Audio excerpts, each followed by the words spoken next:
ธรรมาตราอันมีหัวข้อชื่อว่าเหตุการณ์ปุณตะเตรียมมีการข้อมือไว้เมื่อวันที่9เดือนสเต็มเปอร์ปี2523ปีพุทธศาสนา25ปาก66ว่าที่วัดอนัตตาวิปัสสนากรรมฐานหนองเขียวเวียงตาขี้เหล็กเมืองไตปอดออกคง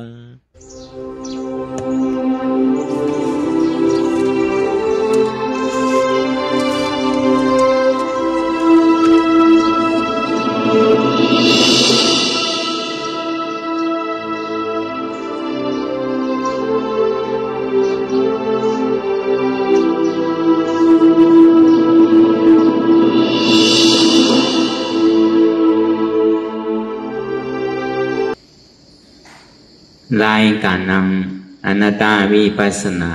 ภาวนาหานยอดทำอนัตตาเนนี้วันดังสุดในก็เอานางขาไก่กุดขากวาทับต่างขาซ้ายก็ในอันนั้นขาซ้ายทับต่างขากวาก็เลยมือสองขอนต่างตักพยาในไว้ตัว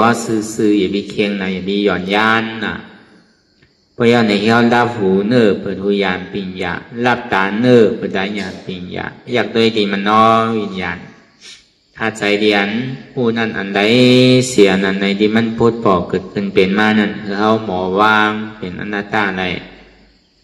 อ่อนตั้งห้ามไปหันเจ็บไปหันทุกข้ามปองใส่เนื้อหน้าตาเธอก็โดยดีร่มเธอใส่เขาออกอ่อนตั้งเธอใส่เขายาวๆเธอใส่ออกยาวๆเธอใส่เขาลึกๆเธอใส่ออกลึกๆ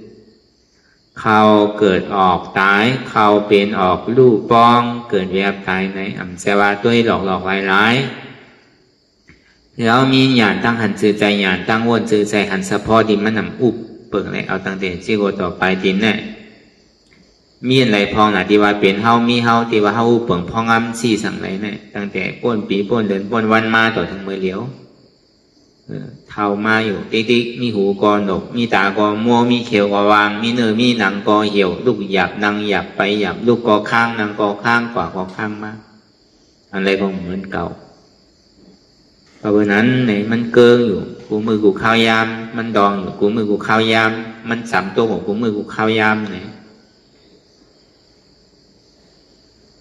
ก็เพราะนั้นนะหันเพไพ่ลองตั้งเกิดตั้งเท้าตั้งเป็นตั้งตายเอาเนี่ยก็ส่วนที่เกิดสังเวกาตราเกิดสังเวกาตราเอาเนี่ยส่วนที่คัดใจตาที่หัวอันสะพอที่มันนำเกิดอำเท่าอำเป็นอำตายย้อนเพื่อเข้าหันลองตั้งเพเกิดเพเท่าเพเป็นเพตายเนี่ยอันนี้เป็นแห่งสังเวกาอันหนึ่งที่ให้ถือเขามีลองตั้งคัดใจ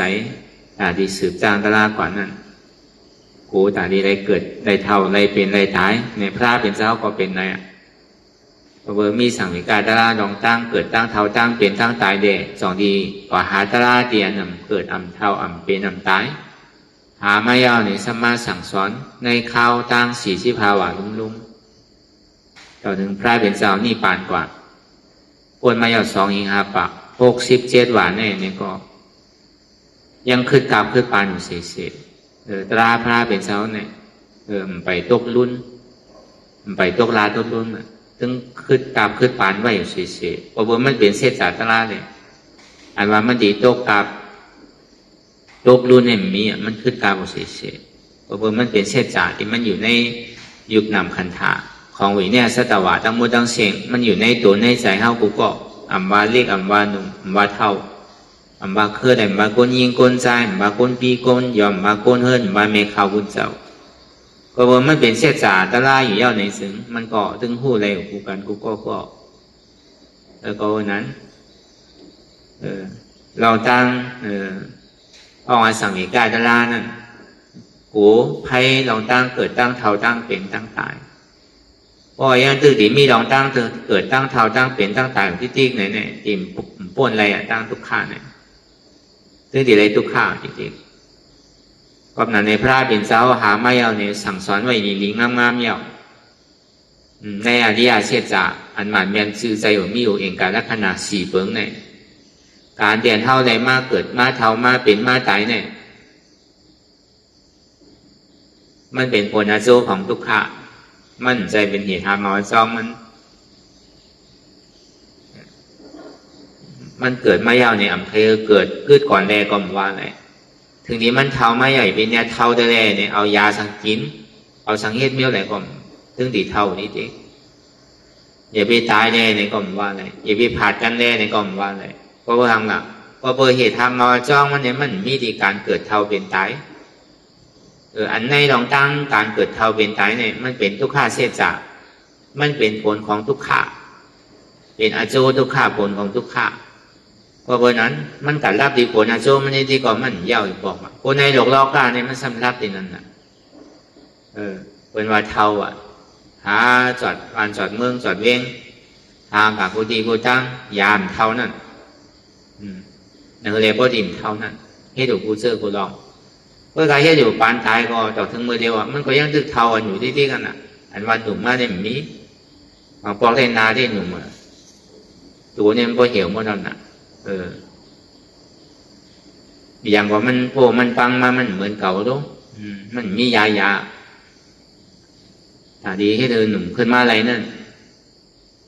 เพื่อการมันดีโจแก็บโจข้าวดีโจเดินโจปีเนี่ยก็โก้นก็ยังตึกซอขากันอยู่ต่อถึงพ่องยามเหมือนเดียวก็บอกว่ามันกะหาลองตีมันเป็นอาโจของมันเงี้ยน่ะเหตุทางเอาจ้องมันเนี่ยเหตุสั่งในมันเป็นมาเนี่ยก้นผ่านอะไรนั่นแล้วก็ลองตั้งที่ป่านเขาลองตั้งปียาตาปานใหม่มือเหลวเนี่ยเป็นก็อ่อนกันทายอยู่ในศาสนาอะไรก็ในไปเห็นปิ้งผู้ปียาตั้งไหนก็บนทากันอยู่ยาอันหมอเท้าเนี่ยยาหมอเจ็บเนี่ยยาหมอตายเนี่ยก็หากันอยู่ใช่ว่าหาก็เพราะว่ามันก็หาลองจูมันดีๆมันก็หามจับตีมันนั่นน่ะเหตุทางเราจ้องมันเป็นหื้อเนี่ยมีไฟหูอะไรเพราะพุทธาพระเป็นเจ้าห้องป้องมาแล้วก็แก่นเจ้าสร้างบารมีเต็มทนไม้ยาวเนี่ยเจอดีกึ่งตาตาดีเป็นคู่ของกวนคู่ของผีสางสัตว์กวนทั้งหมดทั้งเสียงใน30 โค้งในพระเป็นเจ้าแม่หลอนต้นเกล็ดเป็นมีไฟเป็นเสียเป็นเสียห้างกวยผู้อ่านห้างกวยแม่หลอนต้นเกล็ดเป็นพระเป็นเจ้าเนี่ยมีไฟแต่นี้มาแจกนึ่งเลยพอวันนั้นเป็นก้อนแม่เลยเป็นเป็นเสียของผีสางสัตว์กวนในสัจวาระทั้งหมดทั้งเสียง31 โค้งเนี่ยก็เบอร์นั้นในหามาเลยหลีเย้าเนี่ยมันใจว่ากระโจติเลยมาเป็นพุทธาเลยในข้าวตั้งของ6 ปีก็ไม่ใช่ก็ว่าสร้างบารมีมาในข้าวตั้งหูเสียสังขารใบเชนกำผาเนี่ยบารมี10 เปิงเพขึ้นมีอยู่30เนี่ยยอมจุนอกใจเดนะยอมจุนมาจุนเมืองจุนลูกจุนล่างจุนเมจุนหนามนาตั้งวัดตั้งเสียงเอาว่าตัสสะปารามีตัสสะอุปปารามียอมจุนเองการลักษณะเจ้าเก่าเป็นคะเลหมากตา5คะเลตับไรปอด5ยอมปันไรต่อถึงปรมัตถปารามีเนี่ยยอมจุนอายุอาสาสายใจเจ้าเก่าเปิดแหลกเอาตั้งหูสัพพัญญูตาญาณนั้น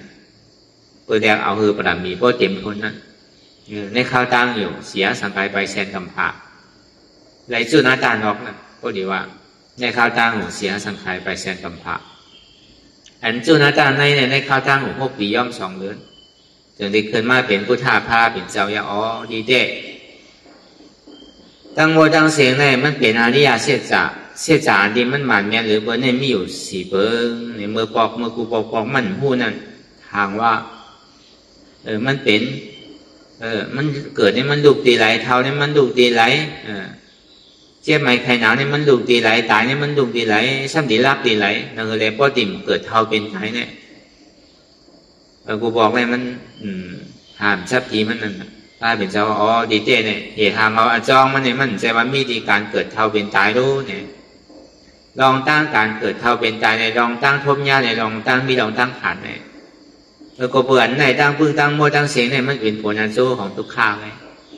มันใจเป็นเหตุทางเราจ้องมันเตะเหตุทางเราจ้องมันในลูกตีสมุทัยเสจเนี่ยตัณหาอ่อนโหเราผ่าตัวสามโมหะมันน่าได้ขีเป็นตัณหาอ่อนโหเพียงสร้างฟองกว่า ก็เบอร์ตันนะอ่อนโหอัตตาดิที่วิจิกิจฉาในกิเลส30ตัวเนี่ย2ตัวเนี่ยเป็นก็อ่อนโหอัตตาดิที่วิจิกิจฉาเนี่ยก็เบอร์ไหนอ่ะสิ่งที่ให้เราอะไรมากเกิดเท่าเป็นตายก็เบอร์มีอาจ้องทุกข้าเลยสิ่งที่มีอาโจทุกข้าเพราะว่าปล่อยไปละจ้องทุกข้าแล้วเนี่ยก็อาโจทุกข้าวันนี้มันติดปล่อยเลยพวกกับปล่อยเราอาโจทุกข้าเนี่ยนั่นกับปล่อยที่ปล่อยอาโจมันกันอ่ะเหมือนหนักเข้าที่ท่านต้นไม้เข้าที่เอาต้นไม้ในปล่อยไปละเข้ากลุ่มกากะตีกับพันกิ่งพังการมันก็มันติหนอกขึ้นมาดีๆก็เบอร์หังก็เบอร์ล้ำมันในหางมันในยังดึงมีอยู่ยังดึงอย่างเขาอยู่เพราะห้ามเอาหางมันออกมันโมดเนี่ยก็มันตายเนี่ยต้นไม้นะตาเป็นเจ้าผู้หันที่ไหนอ่ะในอริยเสจจะทุกข้าเสจจะเป็นผลอาโจทุกข้า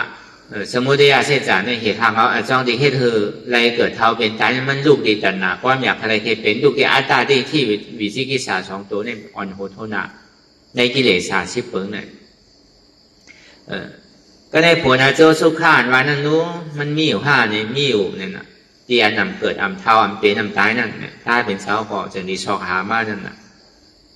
เตียนมันดิ่มหมอเกิดหมอเท่าหมอเป็นหมอตายที่มันเป็นนิจจาที่มันเป็นสันติสุขาที่มันเป็นอมตะธาตุนั้นมีเพราะว่าที่เราท่าเสจจะเป็นผลอาโจของสุขะก้วยกับผลอาโจของสุขะเลยอยู่ลายเนี่ยย้อนเอาคอเราเลยมันติออกมาติพูดมาห้างก้วยมันเป็นไรเนี่ยเพราะมันเหตุการณ์มันที่ได้เหตุการณ์มันซื่อละเดี๋ยวที่ได้เอาอย่างปัญญาน้ำหนักปัญญาศีลสมาธิพระเป็นเจ้าก็ยังเหตุพิเทศเปิงมาในข้าวตั้งอยู่5 ปีปลายดุ้มๆเนี่ยเอาสติน้ำหนักเอาสมาธิน้ำหนักเอาศีลน้ำหนักยามเอาปัญญาน้ำหนักที่เต้เนี่ยเป็นพระเป็นเจ้าเป็นพระปัญญาพระเป็นเจ้าโคตมหาเนี่ยเป็นปัญญาที่ก้าปัญญาที่ก้าในสร้างบารมีเนี่ยไว้หรือเปล่าในพระเป็นเจ้า30เนี่ยมันมีสถานที่ก้าวิริยะที่ก้าปัญญาที่ก้านะปัญญาที่ก้าในที่ใดสร้างบารมีไว้เนี่ยหรือเปล่าถึงที่ใดทั่วไปเนี่ยสถานที่ก้าในสร้างบารมีอยู่8 อสังไขยไปแสนกัมภะวิริยะที่ก้าในสร้างบารมีอยู่10 อสังไขยไปแสนกัมภะใช่ไหมถ้าเป็นเจ้าโคตมหาเนี่ยเสียสังไขยไปแสนกัมภะเป็นเจ้าปัญญาก็เบอร์ทางหลักก็เบอร์วาจีอาแปนั่นน่ะวาจีกรรมที่ได้รัดไว้เพราะว่าที่ได้เป็นผู้ท่ามันในซึ้งอย่าพี่ว่า6 วัน7 วันก็ดอก6 ปีก็ที่ย่อมเฮ็ดอยู่เนี่ยก็เบอร์วาจีกรรมอันเนี้ยก็เบอร์หน้าวาจีกรรมตัวนี้ก็เลยเฮ็ดเป็น6 ปีนั่นน่ะเอาสติน้ำหนักเอาสมาธิน้ำหนักเอาศีลศีลน้ำหนักนั่นน่ะมั่นใจเอาในส่วนที่มาเอาอย่างปัญญาน้ำหนักนั่นน่ะปัญญาศีลสมาธิในคอปัญญาศีลสมาธิเป็นมรรคเสจจะมรรคเสจจะนี่เป็นสังละเป็นเหตุทางเอาอันจ้องของสุขะไม่เป็นเครื่องตัดหากโหงเอากิเลสในมรรคเสจจะในปัญญาสมาธิที่สมาสังกัปปะเนี่ยอ่อนโหสมาธิที่หันอันหมานเมียนจือใจสมาสังกัปปะว่าอันหมานเมียนจือใจสมาวาจาด้านอันหมานเมียนจือใจสมากัมมันตาการนั้นเทศหมานเมียนจือใจสมาอาชีวะการเลี้ยงต้องเลี้ยงใช้นั้นหมานเมียนจือใจสมาวายามะตั้งคัดใจจือใจสมาสติตื่นสติหูตูเสนั่นจือใจสมาสมาธิตั้งมันจือใจในปัญญาศีลสมาธิเอาพอเนี่ยเลยแต่ที่รับเห็นทางมาจ้องทุกขาดปิริยางจ้อมเสียนตั้งอริยมรรค8 เปิงเดี๋ยวมันห้องว่าเสียนตั้งมากมัชฌิมาปฏิปทาเสียนตั้งสายกลางเสียนตั้งสายกลางนี่บอกว่าคือเป็นปัญญาน้ำหนาว่าห้องว่าสายกลางเอาสติน้ำหนาเนี่ยเคียงเอาสมาธิน้ำหนาเนี่ยสัมยานนั่นบอกว่ามันกลางพอสติแห้งหนาเนี่ยก็เคียงหนาวพอสมาธิแห้งหนาเนี่ยก็สัมยอนย่านหนาวเพราะเอาปัญญาน้ำนาเนี่ยเป็นเส้นตั้งสายกลางว่าอ่ำเคียงป้นอ่ำหย่อนย่านป้นส่วนที่ห้องว่าเส้นตั้งสายกลางปัญญาสมาธิที่หันอันหมานเมียนสัมมาสังกัปปะว่าอันหมานเมียนอันนี้มีเครื่องรับหนักมีก้อนหาปันในก้อนหันเตะในคอ2 อันใน ก็บอกว่าลองจ้องทุกข้าและโจทุกข้าเนี่ยมันเป็นสังละมันเป็นมิจฉาทิฏฐิและมิจฉาสังกัปปะเหตุทางเราจ้องทุกข้าและโจทุกข้าเนี่ยเหตุทางเราจ้องสุขะและโจสุขะเนี่ยเป็นยังไงสัมมาสังกัปปะและสัมมาทิฏฐิมันเป็นกูกันนะในสัมมาทิฏฐิสัมมาสังกัปปะเนี่ยเป็นอจ้องทุกข้าและโจทุกข้าสัมมาทิฏฐิสัมมาสังกัปปะเนี่ยเป็นอจ้องสุขะและโจสุขะพอมาแจกเทก็อันหันพี่และวนพี่ในมันเป็นกูทุกข้าเสียจ่าในสมุทัยเสียจ่าอันหันหมันแม่ในวนหมันแม่มันเป็นกูของมากกาเสียจ่าในนิโรธาเสียจ่าเนี่ยมันเป็นกูไว้จังว่าลองตั้งอันเท่าหันพี่วนพี่ในก็เบอร์อังหลักก็เบอร์เท่าหันพี่วนพี่ในเท่าอะไรมาเกิดเท่าเป็นตายที่นั่นน่ะอันหันพี่วนพี่นั่นหันสังหลักก็เบอร์เราผ่าต่อสามโมห้าหมันหน้าเด็กที่แต่ว่ามันดีเก๋โลกมันเก๋น้ำขึ้นเนาะตัวเต้เก๋มากตัวการมันสุดมันมดไรมันขัดดกไรเนี่ยก็เบอร์ลองตั้งหันพี่วนพี่เดียวเป็นกวนอ่อนโหโทนาเสียงเลยจนทีไรมาลองตั้งเกิดเท่าเป็นตายก็เบอร์มีตัวสมุทัยเสียจ่าเลยทุกข้าเสียจ่าเนี่ยก็กึกจ้องกันอยู่เสียเขาต้องเป็นโอ้ยก่อกันเป็นกูกันอยู่เสียนั่นน่ะก็เบอร์มีลองตั้งหันพี่วนพี่ไว้อยู่เสียแล้วจองมาอะไรของพี่เหมือนเท่าหนังนั้นหนังเก่าพอบัวเฮาหันพี่วนพี่แต่เฮาอะไรมากของพี่อยู่มือเดียวพอยังขึ้นดีสืบหันพี่วนพี่กว่าตั้งนานนั่นไงก็ผู้ว่าถึงอะไรของพี่ก็หนังเก่ามันดีสุดมือไรล่ะมันดีไรโทษไรญาทางมือไรการเฮาไม่ให้การตลาดเนี่ยมันดีไรมาทบมายามือไรล่ะพวกมือไรเฮาเปิดใจตาดีถ่อมตาเท่าดีจ้างตื้อกำหนูนี่ก็แต่มันดีไรมาทบมายาเนี่ยก็มันง่ายๆรู้เพราะมีอย่างปีญาเนี่ยวนถ้าสางตัวก็อะไรใช่อะไรไม่ใช่อะไรมันอะไรมันเพราะหมอวนถ้าสางตัวเนี่ยก็มันก็เฮ็ดพี่ทันพี่เดี๋ยวนี้กันน่ะตอนนั้นเขาให้การตลาดก่อนนั้นหนังเก่าพอยังตึกหันพี่วนพี่เดี๋ยวเนี่ยก็มันตึงอะไรของพี่เดี๋ยวนี้พวกเมื่อแล้วหันหมันแมนวนหมันแมนเอาไหนเขาถึงดีไรอันหมันแมนจังหวะทำไมการตลาดเนี่ยหันเต้หันอันเต้ไรอันเต้เขาดีเป็นอันเต้หาปรมาทหันปรมาทไรปรมาทเป็นปรมาทหาปี้เงียบหันปี้เงียบไรปี้เงียบเพราะวันนั้นเนี่ยอันเท่าไรมาจ้างคือกำตลาดเนี่ยเรียกว่ากำหลีบุญนี้กู้โซใหญ่ก็คนนำหนาก็ทำซุกซักหนังเก่ากลุ่มก็โดอุบโดโอนกันน่ะก็คนนำหนาก็มันยาวดีคนนำเนาะการให้ตลาดเนี่ยคนเก๋ก็กำเก๋นั่นน่ะคนหนำก็กำน้ำนั่นน่ะคนหนำก็ซุกซักน้ำคนเก๋ก็ซุกซักเก๋น่ะมีหนำก็ซุกซักน้ำมีเก๋ก็ซุกซักเก๋มันก็ติดคนน่ะคนมันหนำเส้นที่ไหนมีก็มีกูทีเต้มันหนูมีก็มีกูอันเท่าหมอว่างเป็นหน้าตาเนี่ยมันยังหลุดอยู่ก็เลี้ยวไว้ก่อนน่ะก็เฮ็ดไรมันเฮ็ดไรนั่นน่ะก็เลี้ยวก็เบอร์มันเฮ็ดไรนั่นน่ะมันจะได้มาพึ่งโตพึ่งใจเลยขามยอดหย่อนมาหน้าเจ้าเก่าขามอายมาหน้าเจ้าเก่ายอมโกมโหแต่ได้ยังจู้เขาจู้พระราตราสังขารนี่เลยก็เฮ็ดก็เดี๋ยวเนี่ยมันหมอสอดแซ่นั่นน่ะมันหมอดิงหมอสอดแซ่เทสื่อว่าเฮ็ดเอาใจบางไปรู้ก็คนนั้นเนี่ยเพราะมันมาพึ่งเลยเนี่ยมันเคยเฮ็ดสื่อเฮ็ดอยู่ที่ดิ้งกันน่ะฐานมันตีโตตอนเนี่ยมันมีมันหนียอมลงที่แกแล้วก็คนนั้นเนี่ยเขาถึงนี่แหละมาจ้างตื้อกำนั่นน่ะในเมื่อกาปานพระราเป็นเจ้าก็คนก็เฮ็ดเหมือนเท่าหนังเก่าเฮ้เด็กก็มันก็ว่ามันก็เป็นอริยาก่อนในกลางเกธรรมยกในกลางเกวัดว่าภาเสดในกลางเกเดียนยังตึกถอดได้ไล่อยู่ยังตึกจ้างตึกกำได้อยู่นั่นก็เป็นกว่าคำเดียวผมมีตั้งนำก็วันนั้นเนี่ยก็อยู่ห้างกล้วยเนี่ยตามมันตีเฮ็ดไรเต้ๆเนี่ยมันง่ายๆนั่นน่ะมันจะได้คัดใจเต้ๆนั่นน่ะการมันสุกซาบ้างน่ะพอเขาอยู่เฮิรนก็เหมือนนั่นน่ะอันใดก็ดีตัวอันใดก็ดีเฮ็ดอันใดก็ดีไม่ใส่อยู่เฉยๆนั่นน่ะเหมือนเขามาพึ่งในป่องเขามีหอมีเฮิรนมีลูกมีร่างมีโผมีเม่มมีปีมีนอกมีอย่างนี้เจอลองเหมือนเขาจูนแบบมัวเสียงเขาก็เขามีลองตั้งไม่สั่งน่ะแล้วก็วันนั้นมันสั่งถูกเลยเบิ้ลเตียนเขาปล่อยพาว่างอยู่ด้านเศร้าปล่อยพาว่างของเอิญเจินตังเขาอย่างนี้ก็เขาไหนมามีข่าวยาม อาทิมาเฮ็ดสร้างถือกรรมตลาเนี่ยไรว่ามันเป็นส่วนไรส่วนเป็นมันเป็นตามlýกุศลของเขาเตียนเท่าในว่างอะไรคือก็มันก็กุศลเขาดีขนาดนั้นว่างในวันก็ยังดีในวันว่างใน2 วัน 3 วัน10 วัน15 วัน20 วันเดือน1 ปีนึงก็แค่ดี2-3 เดือนก็แค่ดีนี่เขาว่างในน้ำก็เขาก็สารน้ำเกี่ยวน้ำเขาว่างอะไรก็เขาก็หนาเขาไว้น้ำเก่ามันก็หนาไปน้ำเก่าเดี๋ยวก็วันนั้น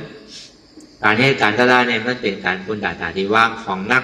เตียนเขาเบียกมากเขายำหนึ่งเตียนเขาหันพิษวนพิษไว้เฉยๆดังเดียวเขาก็ดีเลยหันอันหมันแม่วนอันแม่นหมันแม่นั่นเนี่ยก็เขาก็ดีเลยมากถอดเพราะว่าสุดท้ายไม่ยากหยาดพอเมื่อเข้าใจอันเอาได้ก็เอาอิดอันเฮ็ดได้เฮ็ดน้ำมันจะดีเลยเตะก็เบอร์นั้นในเศษจ่าตลาดเนี่ยมันเจียจังเลยอันตลาดเศษจ่าเนี่ยก็มันก็ดิ่มมีอันใดแท้แล้วก็เบอร์นั้นมันมีไว้อยู่4 เบอร์เดียวเขาว่ามาเมื่อเจ้านั่นอโจทุกขะอจองทุกขะอจองสุขะเลยอโจสุขะนั่นเหตุทุกขะเลยผลทุกขะเหตุสุขะเลยผลสุขะนั่นน่ะก็เหตุทุกขะรับสุดสิ่งก่อย่าเนี่ยก็ผลทุกขะนั่นก็รับกว่าอัมโลก็รับที่มันเกิดมันเท่ามันเป็นมันตายรับเตียนเหตุที่ให้หรือมันเกิดเท่าเป็นตายนั่นอจองที่ให้หรือมันเกิดเท่าเป็นตายลองล้อผ้าเจ้าสามโมหะมันหน้าที่อัตตาที่มีที่สาวอนุเนี่ยที่ได้ก่อยไปที่ไหนก็ก่อยไปที่ไหนเนี่ยก็ลองสาที่สาราเพลที่มันหลังหน้านี้มันก่อยวางลงต่อถึงมันบ่มมีเปลี่ยนบ่มมีก็มันทุกข้าวนะพวกการเท้าเย้าตัวกับเย้าเนี่ยก็ในเหตุการณ์นั่นนะถ้าว่าจันในจันนะสุดเชงมดก่อยเอาการตาดีเหตุอย่างนี้เขาเลยทำในยินกันในก้อยเนี่ยก็พอดีวนด้วยเนี่ยก็คนเขาในเกิดมาเนี่ยมีการเนี่ยมีต้องมีการงูก็อยู่วัดก็มีการวัดอยู่เฮิรนแค่มีการเฮิรนอยู่วัดอยู่คงก็มีการวันการคงโกนเท่านี้มันมีการเนี่ยมันเนี่ยโกนย้อนของเขายังมีการเขาอยู่ย้อนกินเนาะการด่าที่ย้อนกินเฮ็ดอมไรเนาะเฮ็ดก็อึบเขาก็อยู่ในย้อนโกนโยขันแค่ตัวเฮ็ดการแต่ดีเลี้ยงต้องเลี้ยงใส่แต่ดียองแต่ดียองลองไว้ลองอยู่ลองเศร้าลองใจลองสอยใช่ไหมก็ดีได้เหตุการณ์มันก็เลยพอถึงเหตุการณ์วิปัสสนาการได้เนี่ยต่อถึงการมันมีแต่ดีเหตุเนี่ยมันเป็นเครื่องกิริยาเหมือนเจ้ายาหันตาเพิ่นเนี่ยเพิ่นมีการแต่ดีเหตุแล้วน่ะเจ้ายาหันตาเขาพระเจ้าพุทธาเขาพระเป็นเจ้าเขาทีไรกิเลสสายหาปากปล่อยแบบนั้นการสุดเสียงแล้วน่ะการแต่ดีเหตุจานในก็มันมีถูกดีได้เหตุแล้วการทั้งจานนั้นในก็มันสุดอย่างมีแต่ในการเหตุการณ์เพราะถ้ามันเป็นอมตะธาตุก็เลยยาก็เป็นยายามตายวนด้วยล่ะมันเป็นเมี่ยวคือก็เกิดขึ้นเมื่อผีเอาช่างจะได้มีการผีหนังเก่าเกิดขึ้นเมื่อสาวจะได้มีการช้างหนังเก่าโกนเท้าในหลงเล่าการในสัจจวัตทั้งหมดทั้งเสียงเนี่ยอันวันมีการเนี่ยมันมีที่ไรเหตุการณ์กันอยู่กูโกนมีภัยแต่ดีดอดการอะไรเลยเซว่าเขาเป็นล้อพุทธละมือหนาเขาว่ามามือเจ้ามือนั่นการมันถึงนี้ยาวสุดกว่าเพราะมันมีการนี่มันเบาหนาวกูนั่นเนี่ยมาวนทัดด้วยล่ะเพราะดีกว่าเหตุตั้งดีเขาดีให้สั่งไว้ยาวนึงเสื้อนึงรองนั่นเขาถึงว่าตอนตั้งว่ามีการไม่การมันไปยาวที่ถูกเหตุอันแน่นายอยู่มันก็เป็นที่แนวเฉยๆต้องเขาว่าปีในเนี่ยเพราะตั้งการขยุงไว้ปีนี้ปีหน้าปีที่งั้นเป็นปีเป็นเดือนกว่าพ้นกว่าก็บางหลักเอาลองการมาอ่างที่งั้นดีแต่ว่ามีอยู่มันก็มีอยู่การเนี่ยมีเนี่ยใจมีอยู่มันยังมีอยู่มันว่านั่นพอดีมาวนด้วยลึกๆในการเดินห้าไม้การเวลาเนี่ยมันเป็นการตาดีเฮ็ดตาดีคือมีการอันที่มันหนำในหนังมันตีเว้าการอันมันนักนั่นหนังมันตีเว้าการอันที่แบกไว้มาในสังสารนั่นหนังมันพอตีเว้าแต่นั่นพอมาวนด้วยท่าด้วยดีๆเนี่ยมันดีเฮ็ดอยู่ถึงวันก่อนหรือเฮ็ดปูวันก่อนพอเบอร์ทางหลัก เหตุการณ์ตาอันติมีการเนี่ยมันมีอะไรอ่ะกวนเอาในเหตุการณ์ในตาได้ขึ้นมีการไงน้องไม่ใช่การสังกัดเพราะมันบางมีหลีเมในจังมันเย่าเนี่ยสืบโจลูกโจหลานโจปีโจน้องใช่ไหมมันก็เหตุการณ์ใหญ่นิดๆน่ะจังว่าป้อยมันมีอ่ะมันใครคว้าของนิดๆนั่นน่ะการหนังมันพอดีใหญ่ลูกหลานหนังพอดีขึ้นปีนอกเสื้อเคยหนังมันพอดีน้ำนั่นเลยก็การอะไรก็เหตุการณ์นั้นกว่าให้มองการอะไรก็เหตุกว่านั่นแหละมันพอดีมีชื่อมีเสียงนั่นแหละพอดีใหญ่นั่นแหละพอดีสืบเจอสืบเคยสืบปีสืบนอกกว่านั่นแหละเจอเคยในติ่มต้องหายเนี่ยในการล่อการเนี่ยมันเป็นเช่นนั้นการคุณการวานการเมืองการคุณก็เหมือนนั้นน่ะสืบโจสืบกว่านิดๆบอกว่ามันยังมีการขึ้นอยู่นิดๆอันว่าการมันติดเสียงเนี่ยมันมีการปานพ่อยามเดี๋ยวเนี่ยการมันก็บอกใหม่มานิดๆน่ะกูบอกได้บนนี้ไทยสนเปิดค่าเปิดขายเมืองในเมืองน่ะเมืองเหลียวเนี่ยมันมีจอดมีเจตรง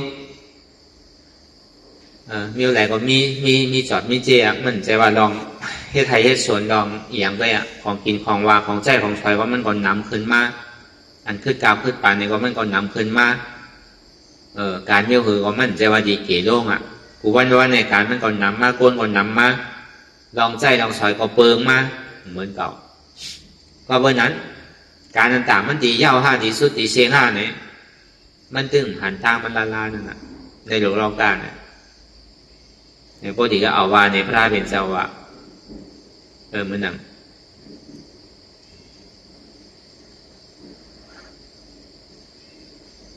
พระเป็นเจ้าพูดว่าดีเท่แต่มันในหลวงรองการเนี่ยมันหลุดเดีย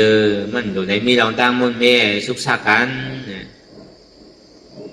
ก็ในคนชงมันจะมีคู่ว่าพระเป็นเจ้าในตึกเป็นพระเป็นเจ้ายังตึกไม้ใจยังตึกใครเป็นครูอยู่เยอะใครคือก้นดีใครคือก้นเหมือนอกเหมือนใจอย่างเช่นไหนมันจะได้กับป้างมาพระเป็นเจ้าว่าป้นนั้นก็เจ้าเขาทำขึ้นทาไปเลยมาอุบวันอุบเมืองเนี่ยนั้นก็เจ้าในผ่านไรโมดูเพศเสือเพศก้นเมืองในดีเชียงก็เฮ็ดไรเจ้าเฮ็ดไรมีวันพระเป็นเจ้าเฮ็ดไรเนี่ยมีรู้เนี่ยคุณสงมาที่เทพระเป็นเจ้าเป็นชาปัญญูได้อย่างกิเลสเนี่ยพวกปล่อยไปแล้วนะคุณสงมาจ้างนี่นั่นน่ะก็ในพระเป็นเจ้าว่าคุณชนเมื่อไงเนี่ยว่าก็มีสายตั้งแต่เมื่อเก่าปล่อยไปตั้งแต่เมื่อเงาพ่อที่เมื่อเดือนห้องม้วนแล้วก็ปล่อยไปเสียงๆว่าอันว่าใจติดใจจับใจเปลี่ยนเนี่ยมันมีเอาเนี่ยสังว่าผ่าน100ถึง100เนี่ยเป็นข้ามบันเขา100อินเสาเมืองเนี่ยเป็นข้ามมดกว่าเขายังดิ่มป้อก่อนว่าในหลวงรอบการเนี่ยถามว่าเขาดีป้อ5เนี่ยว่าผ่าน100เสาเมืองมันสูงนะแล้ว100เสาเมืองน่ะใน100เสาเมืองเนี่ยมันขึ้นหอยกว่าถึงดีเมืองผีจะดูมาลาจีก้ายังก็ถามว่าถิงสารเนี่ยอยู่ปลายร้อยนะอยู่ปลายร้อยเขาร้อยเสาเมืองเนี่ยตั้งสูงมันในสูงเบอร์ก็หัวมันสูงว่าสูงเป็นข้ามกว่าเสียงๆในก็ในร้อยทั้งโมตั้งเสียงเนี่ยในกุนทั้งโมตั้งเสียงเนี่ยเป็นข้ามเสียงๆก็ป้อ5เนี่ยเขาป้ออะไรวะมดป้อมไปป้อเดิมวะเราผ่านวันนั้นถามว่ามันตีเสียง5เนี่ยวะก็คือว่ามันนี่มืออีมือเติมเนี่ยวะคนรอกาเนี่ยลองอกจ่าลองอย่างนี้มันมีหมดมันหมดเชียงเหมือนนั่นน่ะล่าเป็นเจ้าใครว่าอย่างก็เบอร์นั้นพอเดี๋ยวมาเอากาปั่นพ่อย่ำเดี๋ยววันเนี่ยอายุโกนเอาเต้ๆก็อยู่มันพวกในปากน่ะปากว่ามันเพหูสังเอา70กว่าพวกใครเลยใส่เอาพวก80ปลายกว่าก็ยังก็เหมือนเก่ากาปั่นมาเร็วตอนนั้นพระราเป็นเจ้ายังเอา80เป็นน่ะเพราะอ่านหัวปากมันเนี่ยก็ขยาบอกถ้าว่าเขาสำดีอยู่ในมอกกระหือก็ในพอมาวนถ้าสางด้วยการตลาดเตียนเขาเฮ็ดอยู่เตียนเขาเลยจ้างคือกับในยางจอมเส้นตั้งคำสอนของพุทธาพระเป็นเจ้าก่อนเนี่ยก็เปิ่มมันเป็นการตาดีเฮ็ดก็เปิ่มคือมีการก็เปิ่มคือใครการเย้าใครมันมีการทั้งเราการนั้นว่าเนี่ยมันเหมือนกาม กามและการและกามนี่คือเหมือนอันเดียวกันนะพอมีกามก็จะมีการทั้งนั้นนะการตีชายนี่เก่าตีชายนี่เก่าห้าตีจามนี่ใหม่ห้าหัวเวลามันนึกดีเป็นกามเป็นการในเป็นกามให้เหมือนกันนะเกิดมาเปิดการเกิดมาเปิดกามต่อนากว่าตั้งนานนั่นเนี่ยก็ช่างดีเลยกว่าเหตุการณ์ทั้งจริงกับอะไรขามกามทั้งใจว่ากามนี่มันเป็นรองเลี้ยมันเป็นฐานนั่นนะคนเราต่างแต่ผู้กว้างมาต่อถึงมือเดียวเนี่ยมันเย้าไอ้บองวะกามดีก็เลยเหตุการณ์นะกามให้ก็เลยเหตุการณ์นะมันถึงดิ่มพวกลองตั้งเหตุการณ์ใดเวลาพวกกามดีก็การมันดีเก๋เวลาการป้ายใจนี่มันดีนำเนื้อเสียการป้ายตัวสินั่นแก่กันมันดีเฮ่อใจเวลามันเฮ่อตัวกามมันให้แน่เลยครับตัวก็เฮ่อใจก็เฮ่อมันก็ทำตัวเฮ่อใจเนี่ยก็มีมันก็เหมือนกันนะพวกเราในหลวงเราการเนี่ยก็เบอร์นั้นกามแลการไม่มันใครเหมือนอันเดียวกันนะ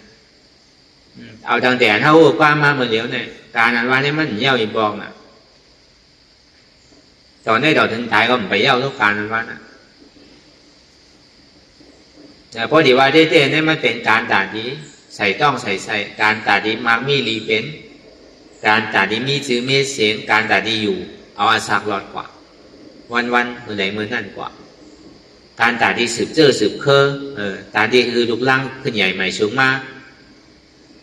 ที่นั่นแกน่ะพอดีว่าเต้ๆมันกลับกลายไปลองล้อกลางเลยนะก็เลยพอมาเห็นล้อกุตลาเนี่ยไม่เป็นการตัดดีอันตัวเสาเก่าแบกมากหึงเงี้ยนาการเสาเก่าในแบกมากมูกกระหือในสังสารเนี่ยต่อนากว่าตั้งนั้นสันติแบกทางคือก็มั่วการเสาเก่าอันดิมหมอเย้าหมอสุดเสียบอกนั่นใครมันเย้าห้าการในพระเป็นเสาเขาพอเปิดคู่หันนี่แหละเสด็จมาลาดนี้นั่นถ้าเป็นเจ้าวะกานั่นว่าในกามันว่าในกานั่นว่านั่นตั้งหลังก้นมาในหมู่กระหือในสังสารเนี่ยแบกหน้าการอยู่เสเป็นเมี้ยวไหลก็ไม่ใจเมี้ยวนั่นเหมือนอย่างพระเป็นเจ้าเป็นตัวแตกเป็นขุนเมืองเนี่ยก็เป็นที่เปิ้นอาโกเปิงอิงเป็นที่อ่อนโหโทนาเปิ้นเป็นสร้างเป็นสัตวะก็เหมือนนั่นเป็นก้อนอ่อนโหโทนาเปิ้นเป็นขุนนกยุ่งค่ำเนี่ยเป็นปังใต้เนี่ยยามเป็นสามซีเนี่ยยามเป็นพวกใครจอดทุกอันที่วันนั้นเทศไว้ใน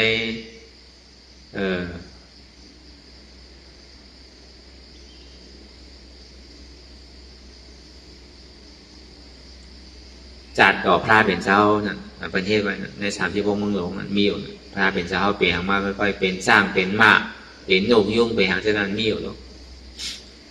ก็เป็นสร้างก็ที่ได้แหวกหน้าการนั้นยิงเป็นก้นอ่อนโหโทนาเบิร์นเนี่ยแค่ที่ได้แหวกหน้ามามันใช่ว่าลองการอ่อนโหโทนาเบิร์นมันเป็นลองเปี่ยมใช่เพราะเป็นก้นอ่อนโหโทนาเบิร์นเนี่ยก็ตั้งทุกข้ามันก่อนนำตั้งไม่ใส่มันก่อนนำก็บนนั้นก็มาวนทัดสางด้วยดีเนี่ยการเตียนเท่าเย็นอยู่เนี่ยไม่เป็นการด่าตีอำโลสืบมีการแทงมีมากกว่าอิ่มหนาว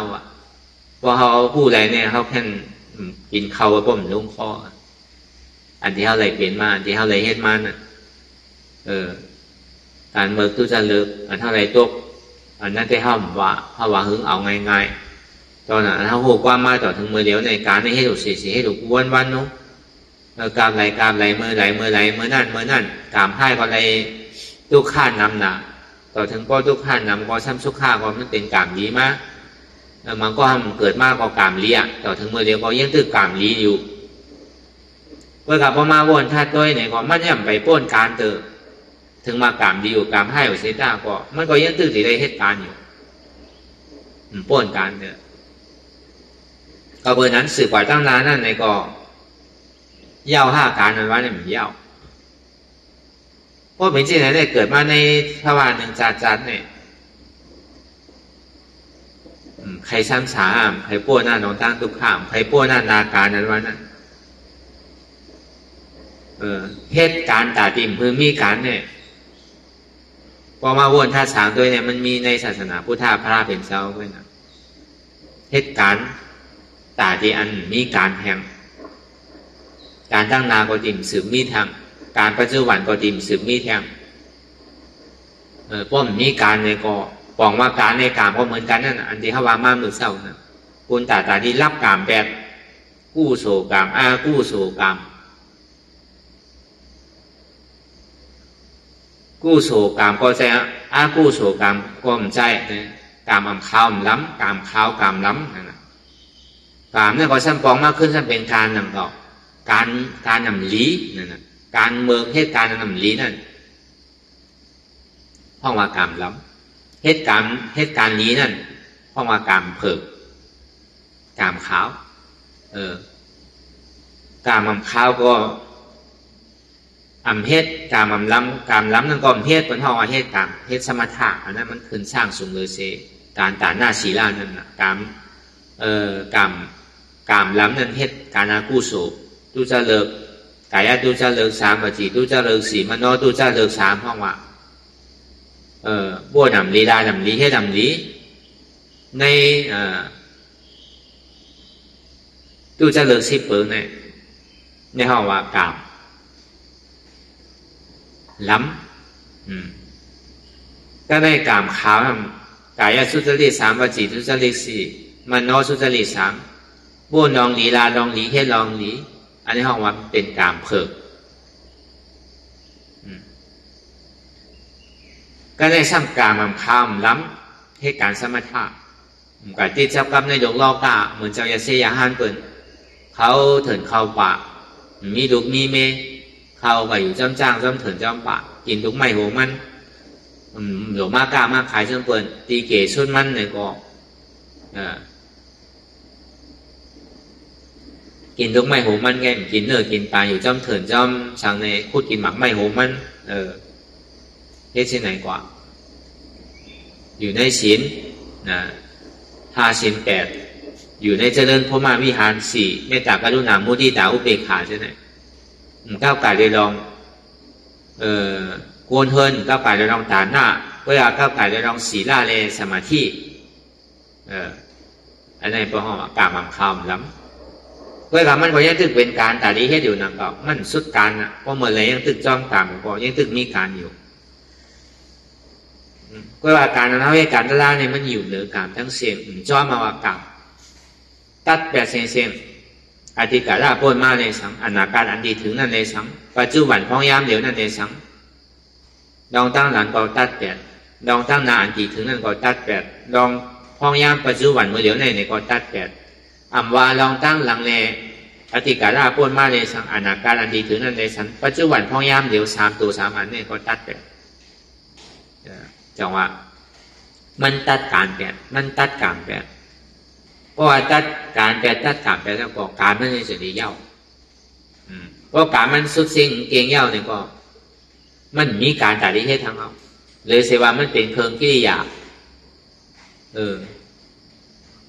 การบุญด่าอัตตาหิตาเนี่ยมันสุดเสียงเก่งกว่าเย้ามีเอาอ่ะ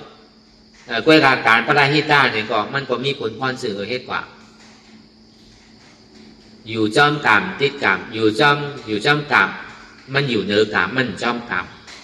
มันติดกามมันติดการมันวางอะไรไงมันใจมันไม่ใจการใจติดการพอมาวนท่าสางตัวอีเนี่ยถูกดีเฮ็ดถูกดีเอาถูกดีสร้างตื้อกามเหตุการณ์ตาดีอันมีการเนี่ยมันใจว่ามีการแลถ้าบอกนี่มันใจการไม่นั่นสิ่งที่มันพอห่างแห้งเป็นปานเฮาเรียบร้อยแล้วน่ะมีไว้เต็มโทนแล้วน่ะเฮาเฮ็ดก็เฮานั่นก็เฮาว่า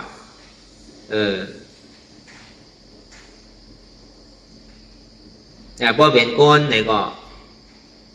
พอยังไปตายแต่ว่ามันเป็นเตียนหวานเจอหวานพันมันเป็นนาหลี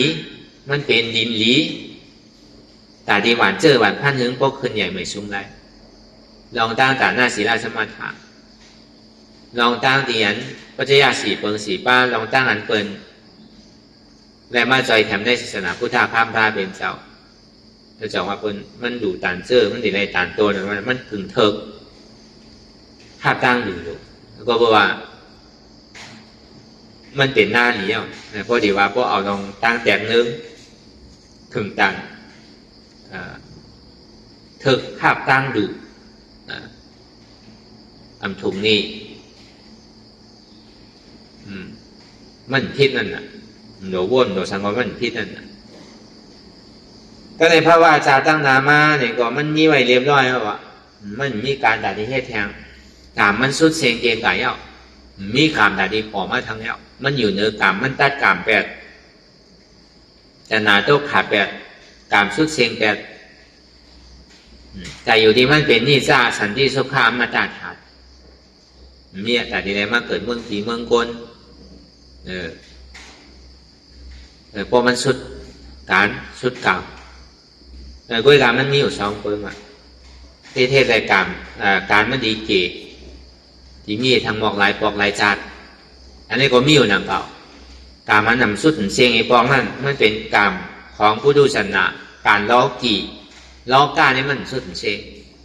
การล้อผู้แต่ละในที่เกศสุดมันในก็ที่ได้ใจเจ็ดปอกเนี่ย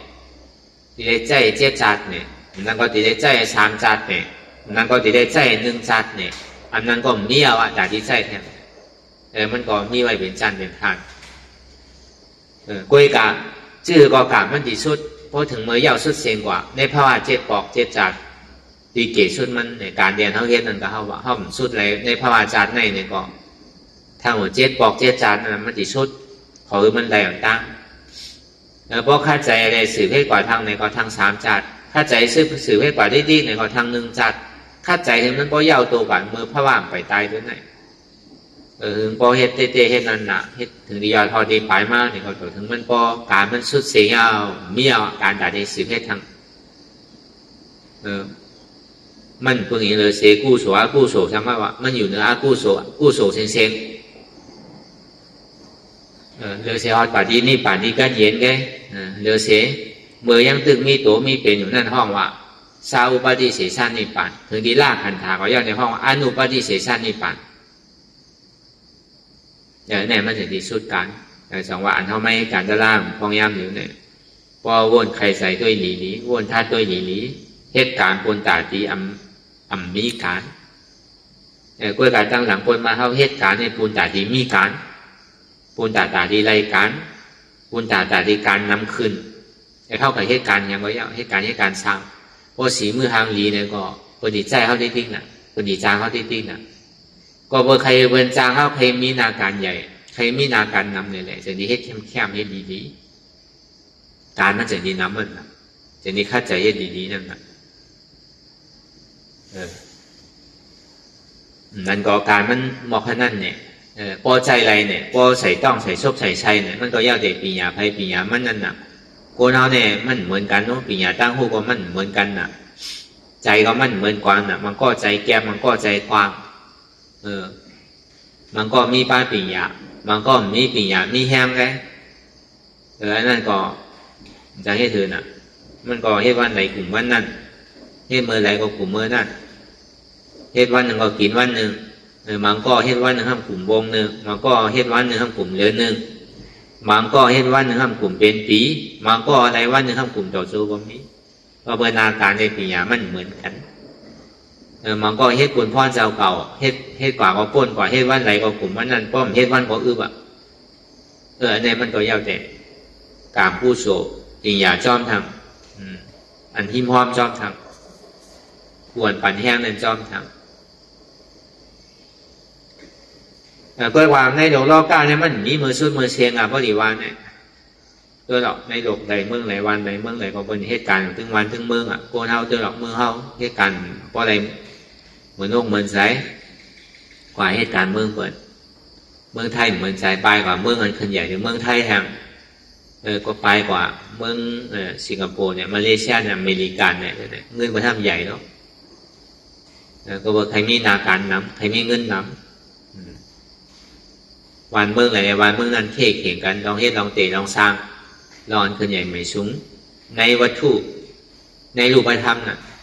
ก็เข่งกันอยู่ถึงวันนั่นน่ะต่อถึงมือเดียวเข่งลองตั้งปีญาไปมังมีหลีเป็น มันก็เป็นอยู่ต่อถึงพ้องย่ำเดียวจ่องมันยาวมันสู้ท่าเนี่ยมันยาวมันสู้สืบลูกสืบล้านสืบปีสืบเจอสืบเคยเนี่ยเขาดีเฮ้ที่ไหนก่อนก็หนึ่งยาวสืบกว่าตายก็หนึ่งมาแดนขึ้นเฮ้ที่ไหนก่อนดีมีเมื่อยาวมือสู้เหมือนเดิมมือหนังวงตัววงรอปั่นดีๆกันมีมือเกิดใดบอกอย่างก็วันนั้นในเฮลิเวน่าสัตวานั่นเป็นนั้นน้ำหูน้ำตาให้ห้องเป็นนั้นทีใจมองใจก็บอกว่าลองตั้งอันเหตุการณ์ในลองตั้งกรรมที่มันเป็นอยู่ในตั้งนั้นเนี่ยมันเป็นการกุศลมันเป็นกรรมเมื่อกรรมดีก้อยๆแต่เหตุนั้นการกุศลเนี่ยมันเก๋การกุศลเนี่ยมันหนำแต่จังหวะมันเหตุการณ์อยู่ถึงวันตั้งปวดมากของมันเป็นการเบิกน้ำตั้งนานแล้วเขาไม่เป็นการเบิกน้ำการเฮ็ดใส่ต้องใส่ใช้เนี่ยการนันเรียนแจนันจังเนี่ยมันเก๋การเรียนคิดเนี่ยมันหนำแล้วก็เบอร์นั้นการอะไรดีตัวเจ้าเก่าเฮ็ดเนี่ยก็มันดีเลยห้าการดีเจ้าเก่าเฮ็ดมันมีเมื่อเย้าเมื่อสุดเมื่อเติงให้ปอกันมันก็จังว่าการอยู่ตั้งแต่หูความมาต่อถึงเมื่อเลี้ยวย่าก็ต่อในต่อถึงพ่อตายเนี่ยก็การต่อถึงพ่อตายมันก็มีจุดหมายปลายทางมีทางยังงานเนี่ยความไทยของว่ามีจุดหมายปลายทางความใจเนี่ยมันมีทางยังงานมันมีเป้าหมายเกิดมาแล้วสัมผัสเป็นสังหูเกิดมาก็โดดตายได้สัมผัสที่ไหนเกิดเป็นก้นก็โดดตายเป็นก้นก็สัมเป็นที่นั้นก่อนทางตั้งหันสัมพันธ์ผิดกว่าทางไหนแต่ก้นเท่ากับมันสัมอยู่ที่นั้นเต้นถามว่าดีถึงเมื่อตายก็เป็นก้นขึ้นแง่จะกลับไปทางเนี่ยโดดขึ้นเกิดเป็นก้นที่แก่ชาตวานั่นเนี่ยก็มันเป็นม้ามันตายก็โดดขึ้นเกิดเป็นม้าแก่อันวัวใกล้ตายมันขึ้นดีเกิดเป็นวัวใกล้แก่ก้นเนี่ยจะเกิดเป็นวัวเป็นใกล้เป็นม้าเป็นแมวมันมีเนี่ยไอหยุ่งที่นี่มันมีสิ่งนั้นไว้ห้องว่าเด็กที่